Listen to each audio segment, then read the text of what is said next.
Olá, pessoal, sejam bem-vindos a mais uma aula de Mecânica e Resistência dos Materiais. Essa é a nossa quarta aula e o tema da aula de hoje é torção. Então, fiquem aí bem atentos. Se você estiver sentado aí de um jeito muito desconfortável, vai para a mesa, abre o seu caderno, comece a fazer as anotações. Quem tiver já é, uma facilidade para fazer a impressão do material, imprima os slides, vai anotando direto no slide tudo que eu for falando, porque eu acho que isso facilita no processo de estudo de vocês. Preparados? Então vamos lá. Bom, pessoal, para iniciar nossa aula, então, a gente já vai conversar um pouquinho sobre o conceito que é o tema dessa aula, né, dessa semana, que é o conceito de torção. Então, nas unidades anteriores, a gente já vem trabalhando conceitos que envolvem esforços, né, nos nossos elementos estruturais.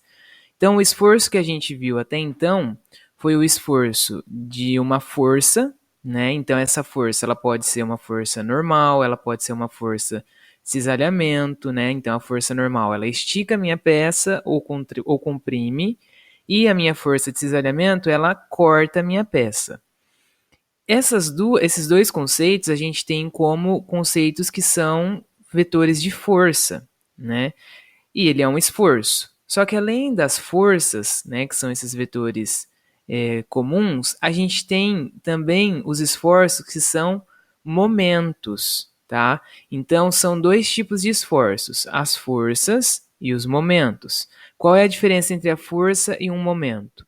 Então a força ela é apenas uma força aplicada e o momento, ela é gerada por uma força, mas ela também é potencializada por uma distância, né? Então, quando essa força ela é aplicada em algum local e ela tem uma certa distância do ponto onde ela está ocasionando um esforço, ela tem essa característica de momento, tá? Então, a torção é o primeiro momento que a gente vai ver aqui na nossa disciplina que ocasiona um esforço, né? Então, logo ocasiona uma tensão nas minhas peças, né? E o momento de torção, né, esse que é representado por essa flechinha aqui, ó, em torno do eixo da minha peça. Então, esse momento de torção, ele provoca justamente qual movimento? O de torção, né? Então, a minha peça, quando ela é aplicada, quando ela está sendo submetida a um esforço de momento torsor, ela sofre uma torção, certo? Aí, o que acontece? Quando a minha peça sofre essa torção, quais são as consequências nessa peça, né? Então, onde que vai acontecer a deformação? Então, aqui a gente tem a nossa peça antes da deformação e depois da deformação. Então, reparem aqui, ó, que essas linhas longitudinais da minha peça, que a gente pode pensar elas como fibras, elas vão retorcer, né? Então, elas ficam torcidas. Então, de alguma forma, elas são aqui esticadas. Já as minhas linhas radiais, que representam aqui, ó, o entorno da minha seção transversal, né, e ela é infinitamente aqui, ó, ela aparece infinitamente ao longo de toda a minha peça, essas linhas elas não sofrem nenhum tipo de deformação, certo? E o corte, nesse caso, à medida que eu vou torcendo esse material, qual que é a tendência de corte? Na seção transversal ou de forma longitudinal? Se a gente pensar um pouquinho, se a gente torce qualquer material, vai torcendo, torcendo, torcendo, eu vou romper ele em uma determinada seção transversal. Então aí eu vou ter um corte do meu material, tá? Então ele tem sim uma certa deformação longitudinal, mas ela é muito pequena, né? A grande deformação dele acontece aqui, ó, nesse giro, em que eu tenho aqui uma das minhas linhas longitudinais que continuam aqui paradinhas, e aí elas vão se retorcendo em torno desse eixo, até que ela vai sofrer um corte aqui na minha seção transversal. Esse corte ele vai ocorrer em qual seção transversal? Na que for mais frágil, né? Então a gente vai também conversar sobre isso. Como identificar qual é a seção transversal mais frágil, né? Então, para isso é que existem os nossos diagramas de momento torsor, tá? Então, um diagrama nada mais é do que um gráfico, né? E para qualquer tipo de esforço, a gente tem um diagrama que a gente pode montar, né? Então a gente faz um gráfico indicando qual que é o momento torsor que está agindo em cada uma das infinitas seções que eu posso ter na minha peça, tá? E para a gente entender um pouquinho melhor, então, o que é isso, vamos para a nossa conversa mesmo, então, da disciplina. Então, o que acontece, ó?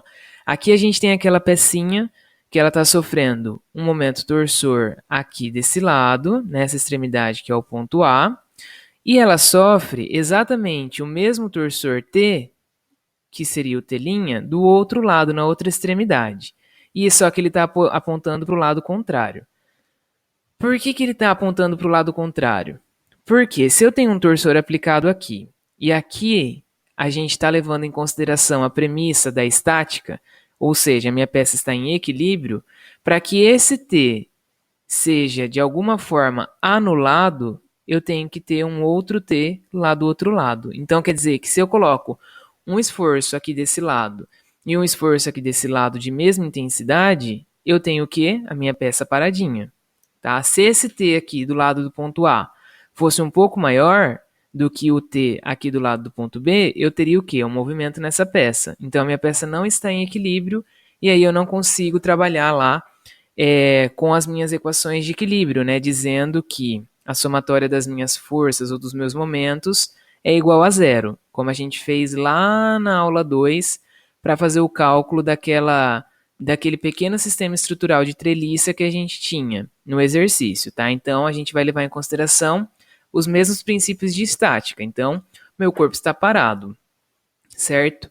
E aí, levando isso em consideração, é possível construir qual que é o esforço que está sendo gerado ao longo da minha barra. Então, o que eu tenho aqui embaixo, ó, nesse desenho?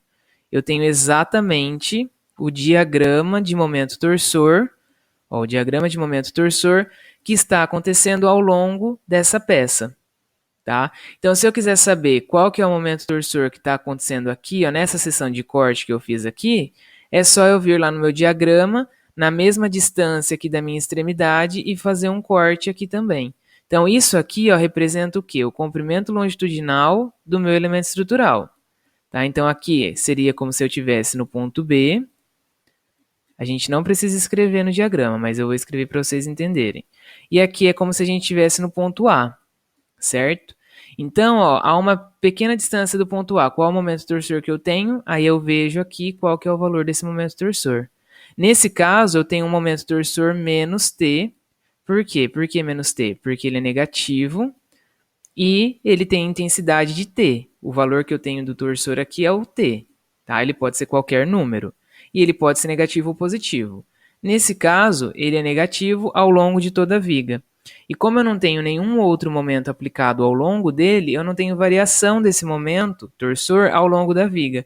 Então, para esse caso, em qualquer seção que eu pegar, seja aqui no meio, seja aqui no perto da extremidade B, seja aqui ó, entre o meio e esse ponto aqui da extremidade B, qualquer seção transversal que eu pegar, eu vou ter o mesmo valor de tensão de torsor, ou momento torsor, para esse elemento estrutural. Ah, mas como que eu vou saber se ele é negativo ou se ele é positivo?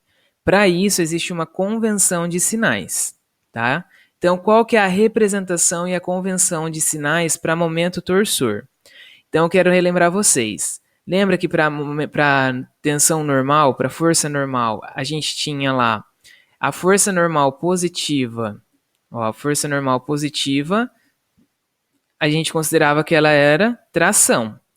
A força normal negativa, a gente considerava ela como se fosse compressão. Tá? Então, a gente tinha essas duas variedades. A tração seria como? Quando ela estivesse puxando a minha peça, ou seja, saindo da minha seção. Então, significa que ela estaria tracionando a minha peça. A de compressão é o contrário, ela estaria entrando na seção, e por isso ela é de compressão. E para representar essas forças, a gente só usava, né, uma flechinha, assim, ó, uma flechinha com uma setinha apontando para o lado em que ela estava reagindo. Agora, para o momento torsor, isso vai mudar um pouquinho, mas não muito. Então, como que eu vou representar esse momento torsor? Primeira coisa, como a gente viu no desenho anterior, como ele estava representado? Por meio dessa flecha, que indica o quê? O movimento que ele faz em torno do eixo. Então, quando eu tenho um momento, ele vai fazer esse movimento de giro. Então, eu posso representar ele assim, ou eu posso representar o mesmo momento como um vetor, só que um vetor com duas setinhas. Então, quando eu ver um vetor com duas setinhas, eu já sei que ele não é apenas uma força. Ele é uma força multiplicada por uma distância. Então, por isso, ele é um momento. Tá? Então, momento é o quê? Força vezes distância. Certo? Então, sempre que eu tiver isso, eu vou ter um vetor com duas flechinhas. Ou então, eu vou ter um vetor aqui de acordo com essa flecha aqui arredondada, que indica o movimento da minha força em torno do meu eixo, certo? E aí, por que, que esse T aqui é negativo? Porque é convencional a gente chamá-lo, a gente dar esse valor negativo para ele. Como que a gente vai saber? Qual que é a convenção? Quando a minha peça aqui, ó, quando esse movimento, essa flechinha estiver girando num sentido anti-horário, horário, a gente tem um momento torsor negativo.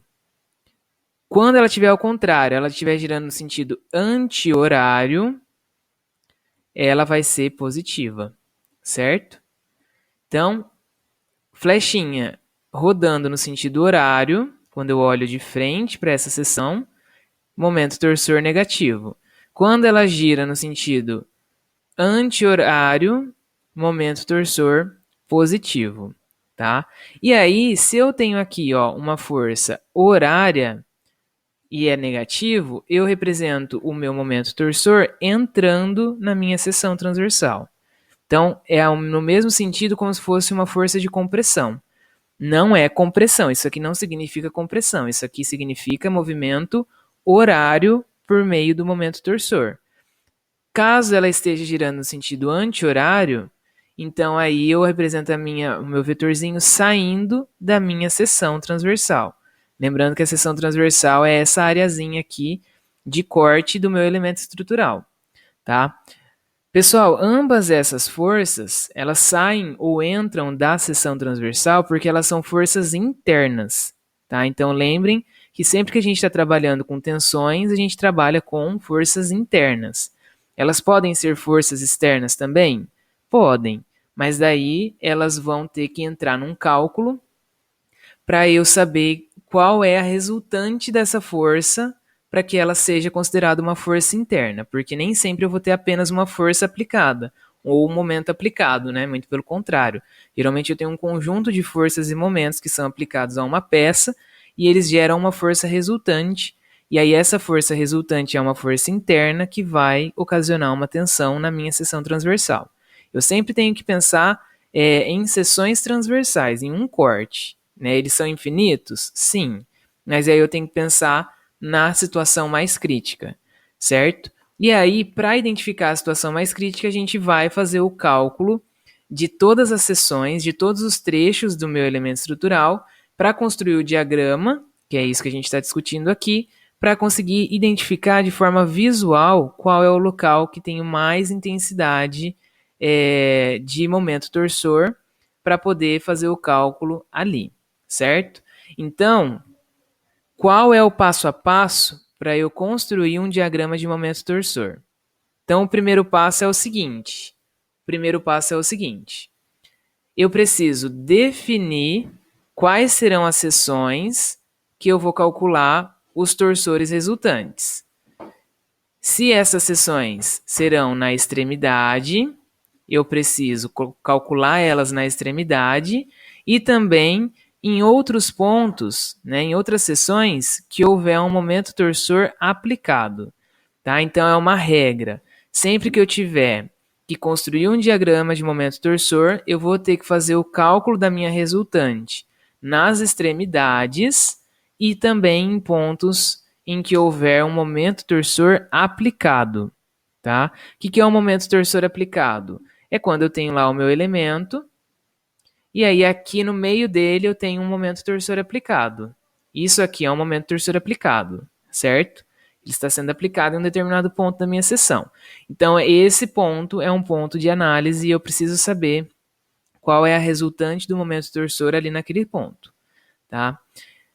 Quando eu for construir esse diagrama, eu vou escolher apenas um dos lados para olhar, pois se trata de um esforço interno. Então, eu não vou olhar para os dois lados e fazer. Se eu tenho torsor aqui desse lado, se eu tenho torsor aqui nessa outra extremidade, eu vou olhar para um dos lados só. Então, eu quero calcular o meu resultante aqui. Então, eu vou olhar ou para a esquerda ou para a direita. Eu não vou olhar para o conjunto como um todo, certo? Por se tratar de esforço interno. Então, a gente usa essa regrinha para o cálculo, tá?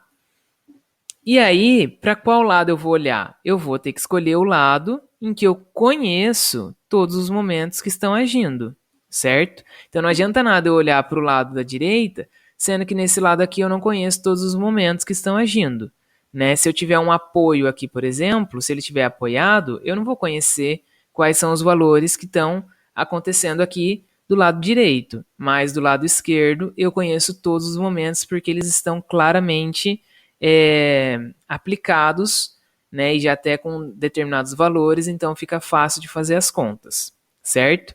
Então esse é o passo a passo que a gente vai seguir para construir o nosso diagrama de momento torsor. Para a gente entender um pouco melhor tudo isso que eu estou falando para vocês, vamos fazer um exemplo, tá? Então aqui, ó, considerem as engrenagens acopladas ao eixo de aço com as extremidades, com a extremidade E fixa, sujeito aos torques que estão mostrados. Então, quando eu falo sobre torsor, eu estou falando sobre torque, né, que é a mesma coisa.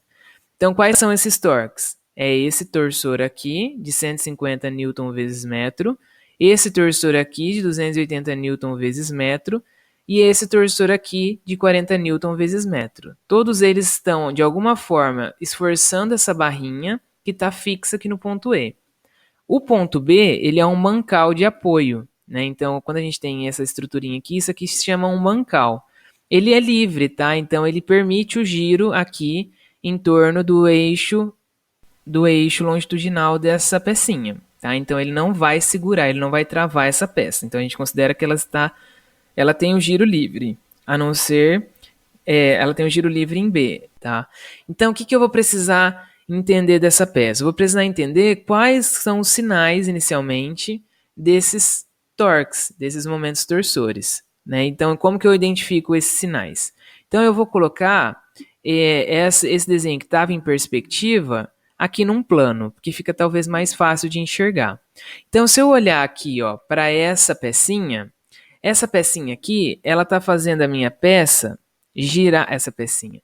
Esse momento aqui, esse momento torsor aqui, ele está fazendo a minha peça girar, minha engrenagem girar, para qual sentido? Se eu olhar de frente para ele. Ela está me fazendo girar no sentido horário, anti-horário. Então, por isso, como ela é anti-horária, ela está sendo aplicada bem no ponto A. Então, aqui no ponto A do meu elemento aqui estrutural, eu vou colocar uma força saindo, uma força não, um momento torsor, que seria uma setinha com um vetorzinho com duas setas, saindo no valor de 150 newton vezes metro, tá? Aí, aqui no ponto C, que seria o meu segundo ponto aqui, onde eu tenho a minha engrenagem, eu tenho esse torque aqui, esse momento torsor, que está fazendo a minha peça girar no sentido horário. Como ele está fazendo a peça girar no sentido horário, ele é negativo. Então, ele pode ser representado aqui como essas duas setinhas entrando aqui no ponto C, né, que seria a minha seção C, certo? Então, ela é negativa. Eu posso olhar e colocar ela negativa também, só de saber que essa é positiva. Então, como essa é contrária a essa, como aqui é negativo, o meu desenho tem que ser contrário à força que está aplicada lá no ponto A. E aí, da mesma forma, essa de 40 newtons aqui, ela também está girando no sentido horário. Então, por isso, o meu valor aqui, ele vai ser negativo, o meu momento torsor, por isso ele está entrando aqui na minha seção no ponto D, certo? Então, são esses três torsores que eu tenho aqui aplicado ao longo dessa peça, desse elemento. Partindo disso, eu vou analisar a minha figura parte por parte. né? Então aqui eu tenho os meus 3 momentos aplicados, o de 150, o de 280 e o de 40 Nm. E aí, pessoal, o que eu quero que vocês reparem é o seguinte: se eu quiser calcular, por exemplo, o meu momento torsor nessa seção, eu vou ter que olhar qual é a resultante desse momento torsor. E é aqui que eu tenho que escolher para qual lado eu vou olhar. Então, quando eu traço a seção onde eu quero calcular, ou eu olho aqui para a esquerda, ou eu olho aqui para a direita, né?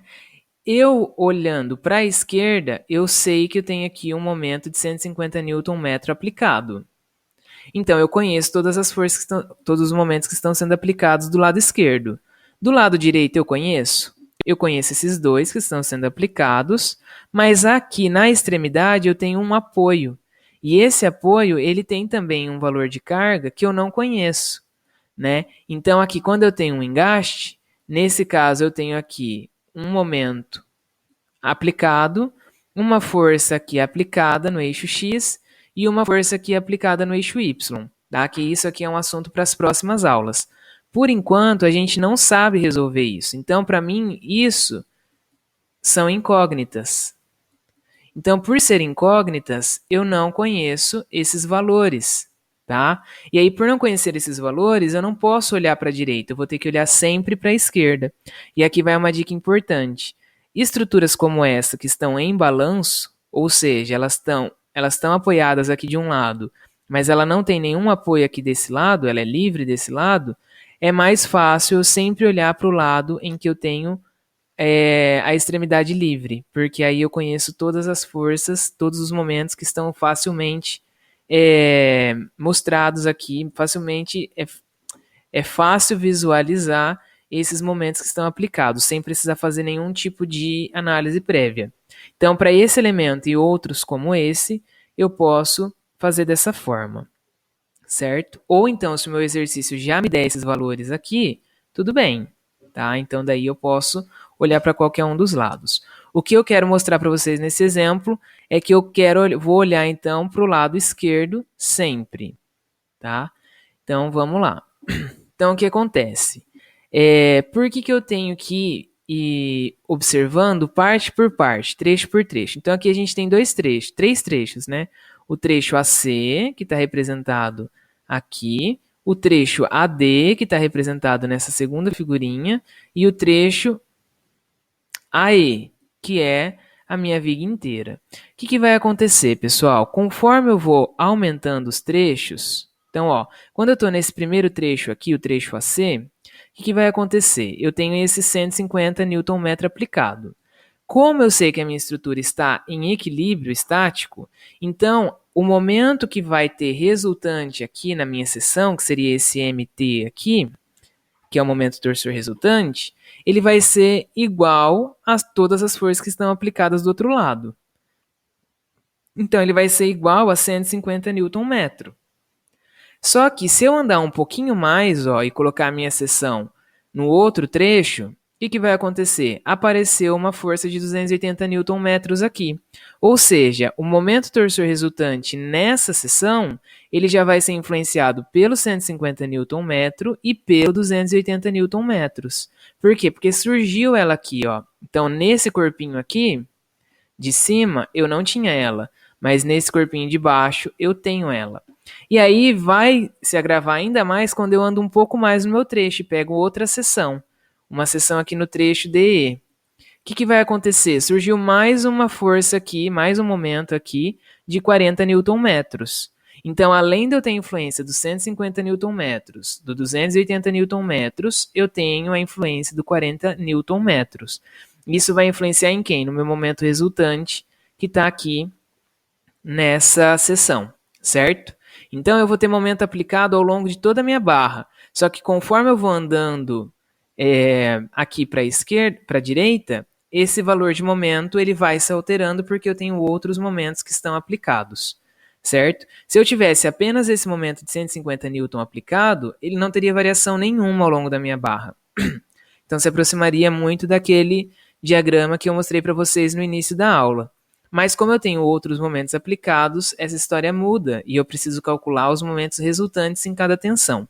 Por isso eu preciso trabalhar com seções. E aí lembra que eu falei lá que existiam algumas seções mais importantes do que outras? Então, quais eram as regras, né? Em quais seções eu teria que criar para calcular o meu momento torsor para conseguir desenhar o meu diagrama de forma bem certinha? Então, seriam nas extremidades, né? Então, quais seriam as extremidades? O A, né? Então, eu faço uma seção no ponto A e uma seção no ponto E. Então, essas duas aqui já estão garantidas. E depois eu teria que aplicar também nos pontos em que eu tenho momentos torsores aplicados. Então, quais são esses pontos? O ponto C e o ponto D. Só que aqui, para esses casos, eu sempre vou ter que fazer uma seção um pouquinho antes da onde esse momento está sendo aplicado. Então, aqui, ó, se ele está sendo aplicado a 0,4 metros da extremidade, então essa minha seção ela vai ser a 0,39999. Ela vai ser quase na seção onde o momento está sendo aplicado, mas ela tem que ser um pouquinho antes. Por quê? Porque eu tenho que considerar que ela ainda não foi aplicada, para eu conseguir enxergar a diferença. E assim eu faço para o ponto C', que é uma seção um pouquinho depois do ponto C. Então ele vai estar lá no 0,40001 metros. Então ele está um pouquinho depois, e aí eu já tenho o meu momento C aplicado. E por ter esse momento C aplicado na seção C', eu vou ter uma diferença entre a seção C e a seção C', que a gente vai reparar já já. E aqui no ponto D eu tenho um momento aplicado também, então é o mesmo caso. Eu vou aplicar um pouquinho antes do ponto D, uma seção, e vou calcular em uma outra seção um pouquinho depois do ponto D, certo? Aí o que vai acontecer?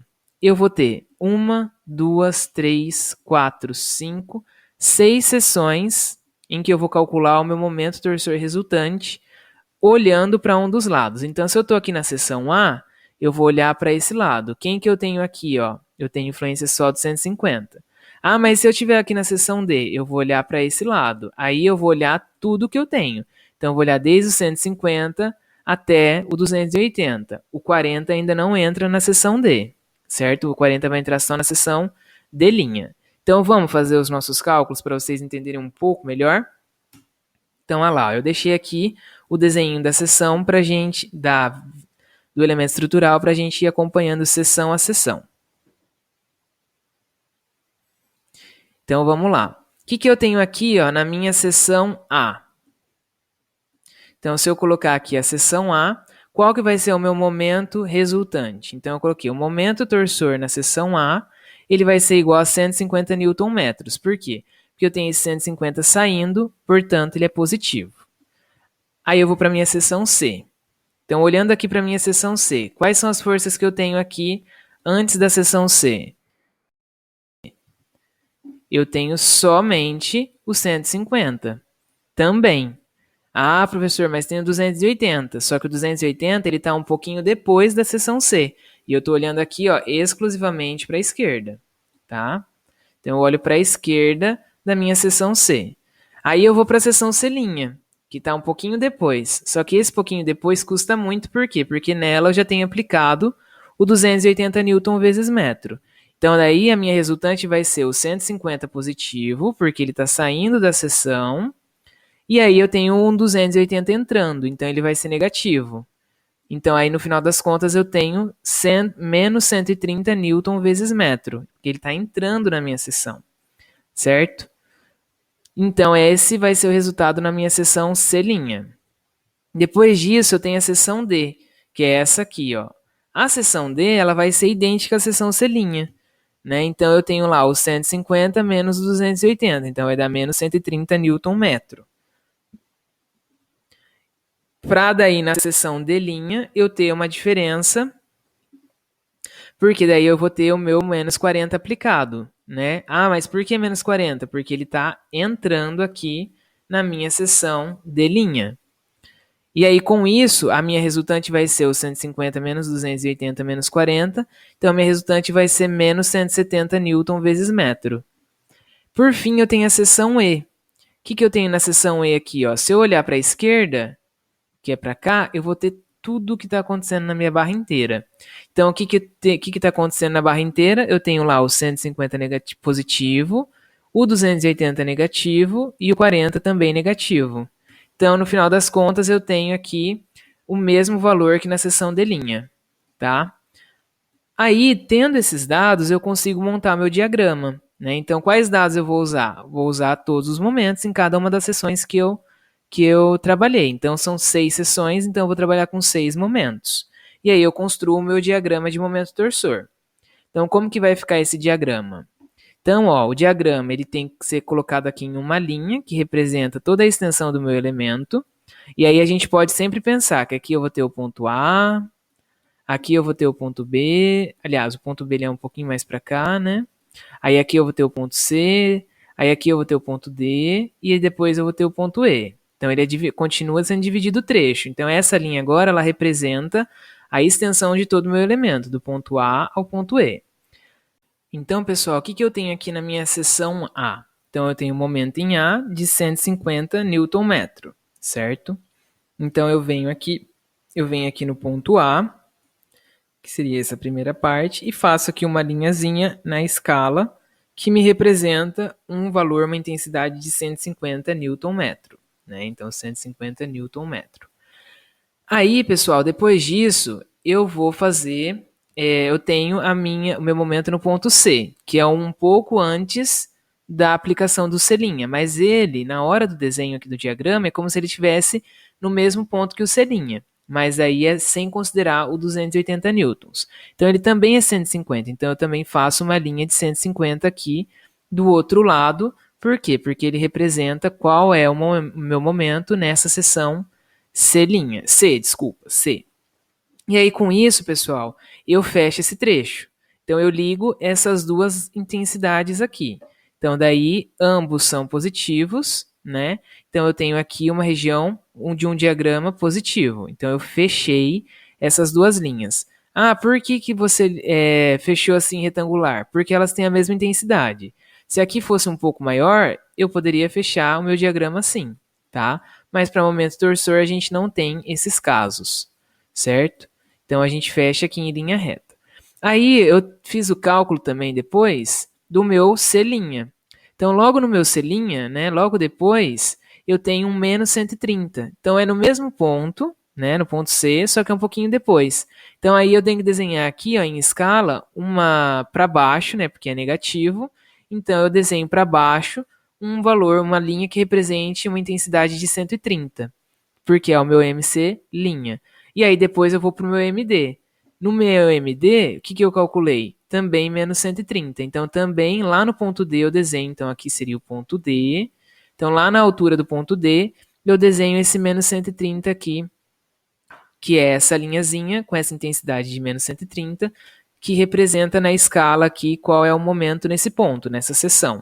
E aí o que eu fecho? Eu fecho mais um trecho aqui do meu diagrama. Só que agora eu tenho um trecho negativo, certo? Aí depois disso, o que eu vou ter? Eu vou ter o cálculo do meu MD'. O que eu tenho no meu MD'? Menos 170 Newton metro. Então daí eu vou ter que fazer o quê? Uma nova linha, só que agora com intensidade de 170. Então essa linha que tinha 130, ela vai ser um pouco mais intensa, ela vai ser mais para baixo. Então vai ser menos 170, certo?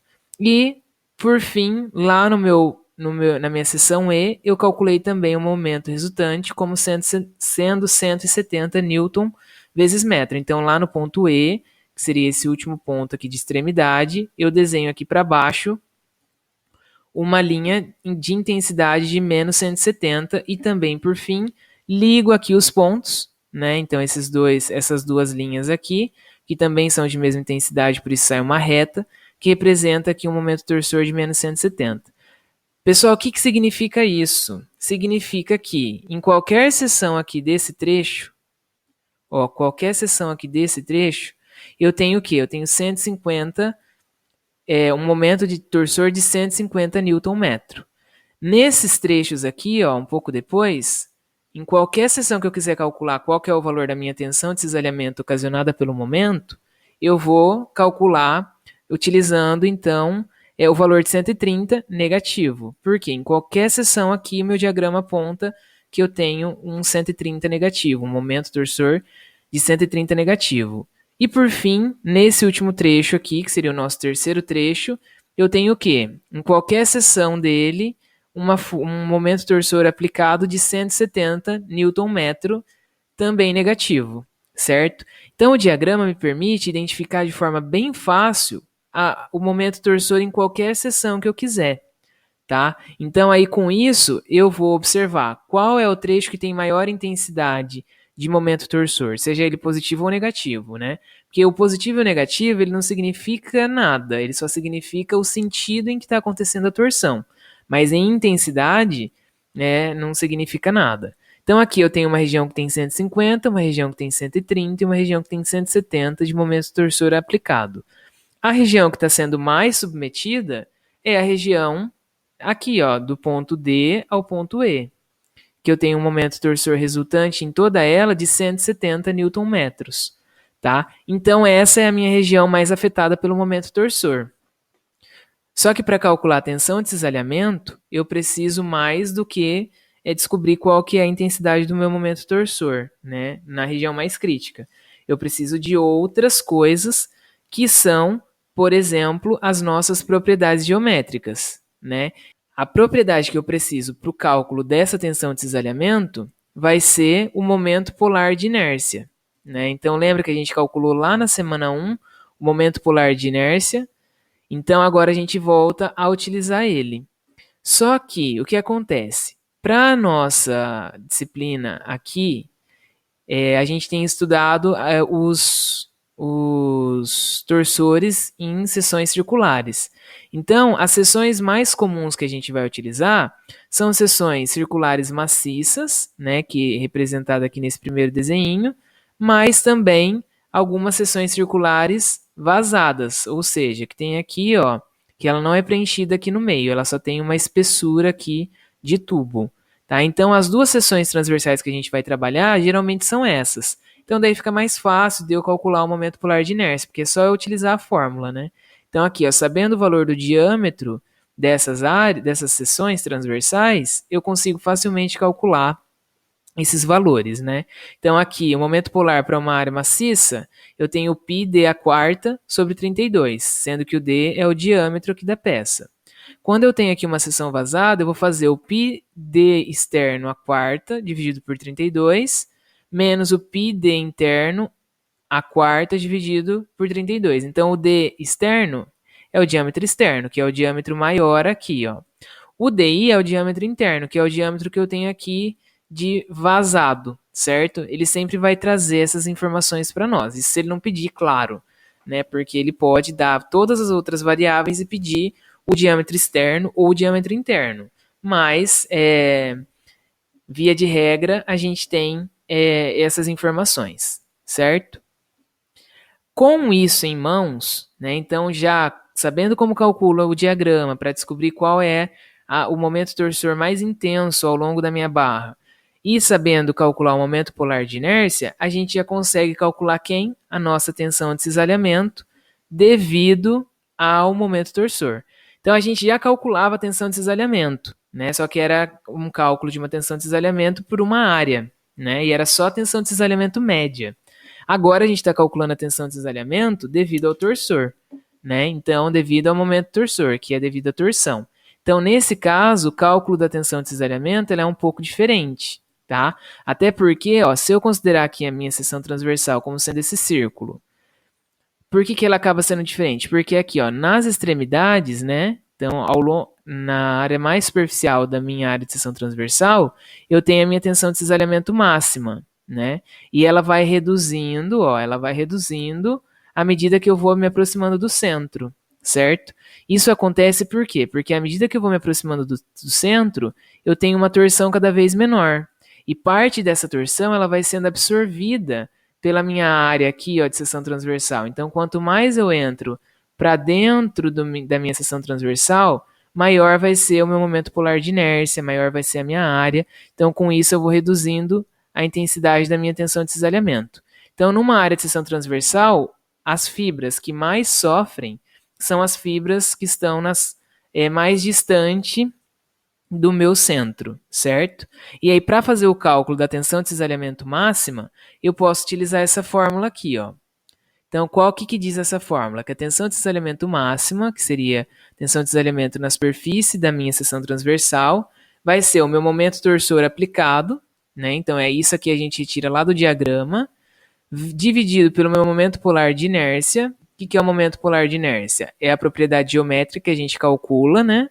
A partir da área de seção transversal, vezes o C. O que seria o C? O C é justamente a distância entre o centro da minha peça, o CG da minha peça, até a área mais longe, né, desse CG na minha seção transversal. Nesse caso, vai ser o raio do meu diâmetro, né? Então, vai ser metade do meu diâmetro. Então, reparem que o C aqui nesse caso, ele corresponde ao raio desse círculo. Mas a gente pode pensar que é sempre a distância entre o C e a superfície da minha seção transversal, certo? Né? Então, a gente tem aqui, ó, determine a tensão de cisalhamento máxima nesse elemento, considerando que a haste possui um diâmetro de 14 milímetros e considerando que o eixo gira livremente no bancal aqui no B. Então, o que vai acontecer? O que eu preciso? Eu preciso calcular minha propriedade geométrica, né, dessa minha área. Então, a área de seção transversal vai ser um círculo maciço, né, um elemento circular maciço de 14 milímetros de diâmetro. E aí eu tenho aqui meu diagrama prontinho para eu utilizar para ver onde eu tenho a minha maior força. Como eu não tenho variação na área, e por isso eu não vou ter variação aqui no meu momento polar de inércia, então eu vou escolher simplesmente o trecho em que eu tenho maior intensidade de momento torsor para fazer o meu cálculo de tensão de cisalhamento máxima. Então vamos lá. Os dados que eu tenho, então, o diâmetro é 14 milímetros. Aqui eu tenho o módulo de elasticidade transversal, que para esse exercício a gente não vai utilizar, né? A gente utiliza ele para cálculo do giro.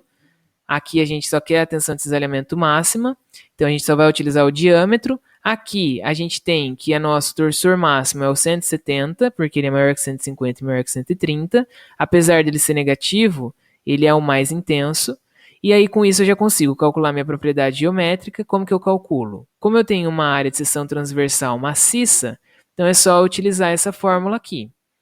Então, quem que é o meu D? O meu diâmetro é 14 milímetros. Lembrando que eu vou utilizar tudo em Newton e milímetro. Então, o diâmetro 14 milímetros me dá um momento polar de inércia de 3.771,48 milímetros a quarta. Tendo isso em mãos, né, eu tenho então minha terceira informação em mãos, eu já consigo calcular a minha tensão de cisalhamento máxima. Né? Quem que é a minha tensão de cisalhamento máxima? É o meu momento torsor vezes o C dividido pelo J, que é o momento polar de inércia. Então, minha tensão de cisalhamento máxima vai ser... Quem que é o meu torsor? Meu torsor máximo é o 170 Nm. Então, como eu quero em Newton milímetro para sair em MPa, eu tenho que multiplicar aqui por 10 ao cubo para transformar o metro em milímetro, né? E não o contrário. Não é? O Newton já está em Newton mesmo. Mas eu tenho que multiplicar aqui o meu metro por 10 ao cubo para transformar ele em milímetros, né? Porque 1 metro tem 1000 milímetros. Com isso, pessoal, eu já multiplico pelo valor de C. Quem que é o valor de C? Se eu tenho uma seção transversal circular, olha que bonito, né? Se eu tenho essa seção transversal circular e eu tenho aqui o centro dela, o diâmetro dela é 14, a distância entre o centro e a superfície dela vai ser de 7 milímetros. Então, eu multiplico aqui por 7 milímetros, dividido pelo J, que é o momento polar de inércia, que eu já calculei, que é 3.771,48. Fazendo essas contas, eu chego num resultado de 315,52 MPa. Por que em MPa? Porque eu já calculei tudo em Newton e milímetro. Tá? Então, essa vai ser a tensão de cisalhamento máxima que eu vou calcular, que eu tenho aqui nesse elemento de engrenagens, né? No elemento. Então, essa é a força. Então, essa é a tensão de cisalhamento que eu tenho máxima nesse elemento, né? Nesse eixo com algumas engrenagens acopladas. Certo? Pessoal, agora na nossa live a gente vai continuar conversando um pouquinho sobre isso. Então, a gente se encontra na nossa live. Até já já.